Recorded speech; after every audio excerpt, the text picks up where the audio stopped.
Gun-toting muscular men.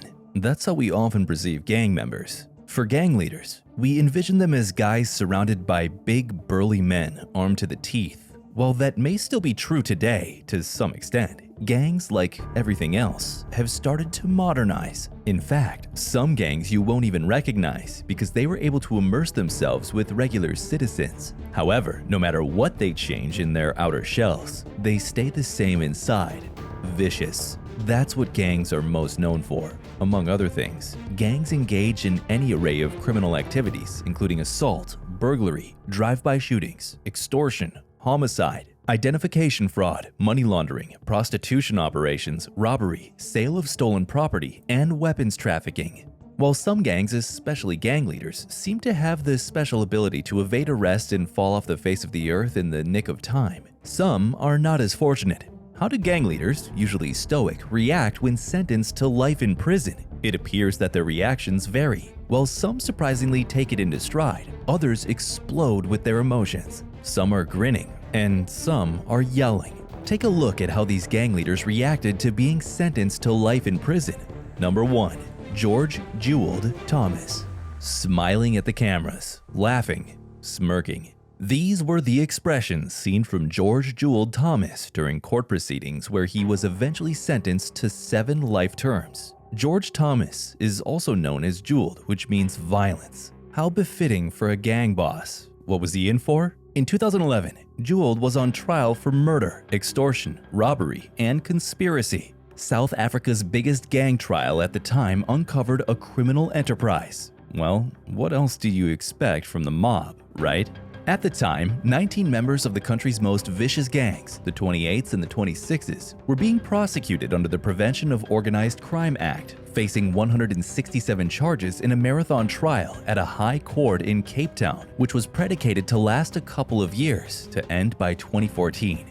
During the trial, witnesses told the court that the enterprise had tried to assassinate gangster Curtis Esterhuizen from the rival Clever Kids gang several times, although he survived a first attempt in a shootout on April 14, 2008. A day later, 3 people, including alleged 28's gang boss George Thomas, were arrested by police on patrol after a shooting incident in Bishop Lavis. Thomas was allegedly in the back of a bakkie with a rifle fitted with a telescopic sight and silencer, while 2 men sat in front with a box of ammunition. On September 8, 2008, 2 people were shot at in the street where Esterhuizen lived. One was paralyzed and is now a witness in the trial. On November 23, 2008, gunmen shot and killed Marvin Esterhuizen after he was mistaken for his brother. Curtis Esterhuizen was shot in the head at point-blank range on November 2, 2009, but survived and later declined an offer to be placed in witness protection. 5 months later, he was shot dead while riding a bicycle in Bishop Lavis. I'd say Thomas is a persistent son of a gun.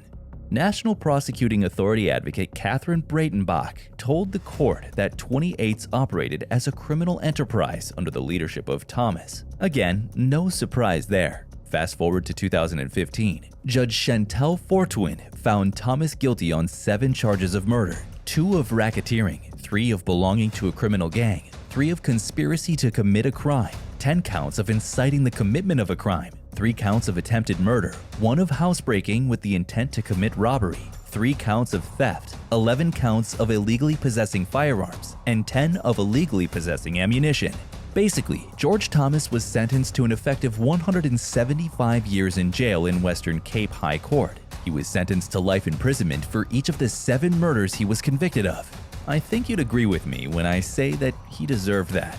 Do you know what was shocking? After the sentencing, alleged 28's gang boss George Jewel Thomas's defense disputed his client's recent conviction and sentence, saying that the ruling was factually flawed, claiming that crucial state witnesses lied under oath, wrongfully implicating Thomas in several crimes. Honestly, I don't know what he expected to happen then. Thomas himself was just all smiles during the trial, so I don't know what his defense was thinking disrupting the court sentence. However, unlike Thomas, who actually looked like a jolly person in his court pictures, this mob member has the reaction of a robot.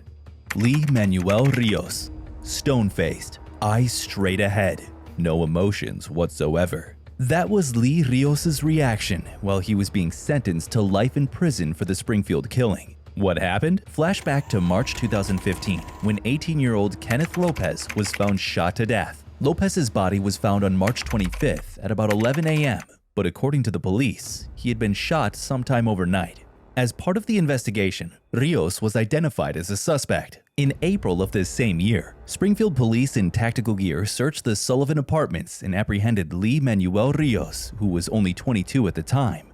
A killer at 22.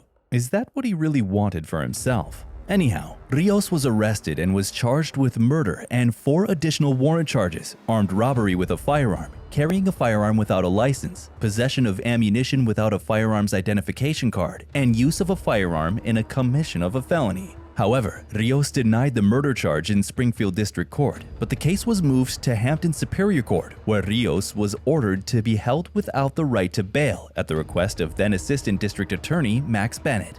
Fast forward to 2018, Latin King gang member Lee Rios was sentenced to life in prison for the Springfield killing of 18-year-old Kenneth Lopez. Hampton Superior Court Judge Mark D. Mason sentenced Lee Rios to life in prison without the possibility of parole. A jury found Rios guilty of first-degree murder for the March 24, 2015 fatal shooting of Lopez. The jury deliberated for a day before reaching its verdict. It must have been tough for them. After being sentenced to life in prison, Rios looked bored and uninterested, or perhaps he had already accepted his doom. I mean, fate. Well, his fate doomed him, so I think that still works. Still, how do you kill a kid? I mean, 18 is the base legal age, yes, but they're still basically kids. But an 18-year-old killing another 18-year-old? Why? Just why? Well, if there's one thing worse than gang leaders, it's people who love the content and don't drop a like and subscribe. Jokes aside, maybe even worse than gang leaders are cult leaders. Click here to check out our previous video to see for yourself.